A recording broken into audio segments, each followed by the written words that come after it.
All right, listen up. So you landed the job, right? You're about to get that bread. But that first paycheck, man, it can feel like you just loaded up a new game with zero instructions. So think of this right here as the tutorial level for the real-life game of making money. We're about to break it all the way down. That's right. You put in the grind, you secured the bag, and now it's time to level up that wallet. But hold on. Before you go spending it all on some new gear or V-Bucks, you gotta understand the rules of the game first. Okay, first things first. Every new game starts with creating your character, right? Well, in the working world, that's your paperwork. This is your first quest, and trust me, it sets up how you're gonna play for the whole year. So you're gonna get hit with two main forms. The first one is the I-9. Just think of this as your character verification. It's just you proving you're legit and you're allowed to play on the US server. Simple. Then there's the W-4. Now this one's the real deal. It's basically the instruction manual you give to your boss. And what's wild is how much control you actually have here. The W-4 is where you tell your job exactly how much tax to take out of your check. You can have them take out a lot, your paychecks will look a little smaller, but you might get a fat refund check at the end of the year. Or you can have them take out less, get bigger paychecks now, but you might end up owing some cash later. It's kind of like setting the difficulty level for your end-of-year boss battle with taxes.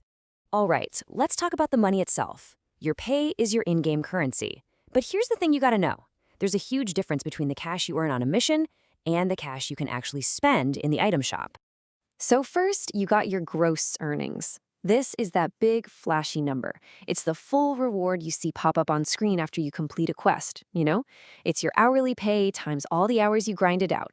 It looks good, feels good, but it's not the whole story. So let's just say you put in the hours and you earned a cool $800. That's your gross pay. That's the number you're hyped about. That's the reward. But then you look at your bank account and you're hit with this exact question. Wait a minute. Where did all my money go? This is the biggest shock for pretty much everyone getting their first job. That $800 you earned, yeah, that's not what you actually get to keep. So what happened to it? Well, it's these things called deductions. Think of them like in-game fees. Your taxes, that's basically server maintenance to keep the whole country running. Then there's FICA. That's for your long-term power-ups, stuff like Social Security. And any benefits? Yeah, those are like your personal character upgrades, health insurance and all that.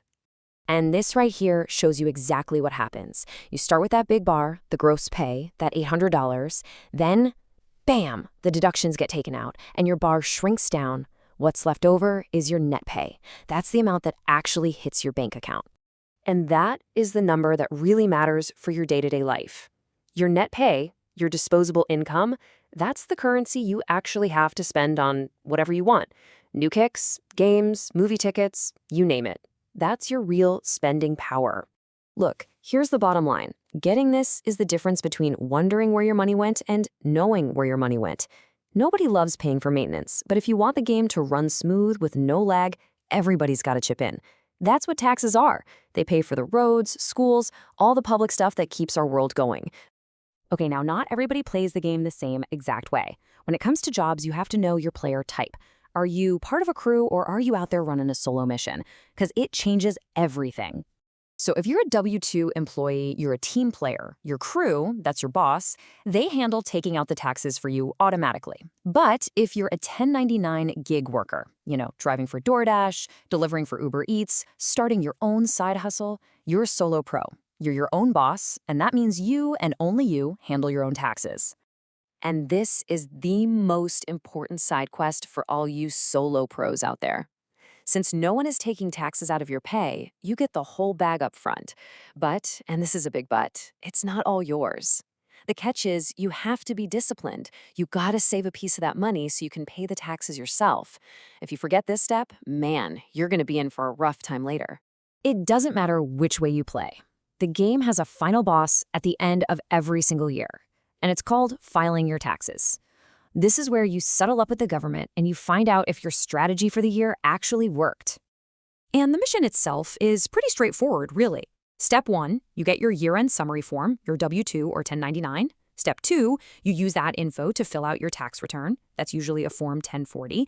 And Step 3, you send it in and find out the results. And this is the best part, the loot drop. If you played it safe and had a little too much tax taken out all year, you get a refund. That's the government sending your own money back to you. But if you underpaid, you got to pay them the difference. And for my 1099 players, this is exactly where that money you saved comes in clutch. So there it is. You've officially finished the tutorial level. You know about gross pay versus net pay, W-4s and W-2s, and you know about the final tax boss. The rest, that's all you. Now that you know the rules, you can build your own strategy, manage your currency, and start winning this game for real. So, the only question left is, how are you gonna play?